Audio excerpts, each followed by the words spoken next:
महारत के साथ कागज पर चंद लकीरों से एक किरदार को रूप में ढालने वाले ये हैं पाकिस्तान के मारूफ कार्टूनिस्ट फीका, जो गुज़िश्ता 40 सालों से पाकिस्तान के सबसे मकबूल रोजनामे डॉन से मुंसलिक हैं। फीका ने ज़माना तालिब इल्मी ही में इस शोबे से मुंसलिक फनकारों की कमी को महसूस कर लिया और फिर बतौर चैलेंज इससे मुंसलिक हो गए।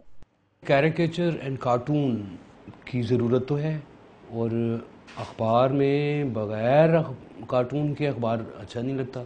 फीका का कहना है कि आम जिंदगी में कुछ ऐसे किरदार होते हैं जिनके कार्टून तख्लीक करना अच्छा लगता है और आए रोज उनसे मुताल्लिक कार्टून बनाने के लिए नया मौजू मिल जाता है। फीका ने एतराफ किया कि ज़ियाउल हक के मरने पर वो बहुत उदास हो गए थे क्योंकि उनके कार्टूनों का किरदार मर गया था।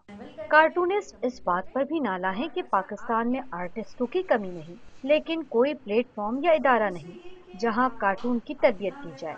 यही वजह है कि इस फील्ड में कोई नुमाया काम नजर नहीं आ रहा। फीका का कहना है कि कार्टून सिर्फ चंद लकीरों का मजमुआ नहीं होता, बल्कि समझने वालों के लिए इसमें एक पूरा इदारिया छुपा होता है। कैमरामैन आबिद अली शाह के साथ नुसरत वसी, डॉन न्यूज़, कराची।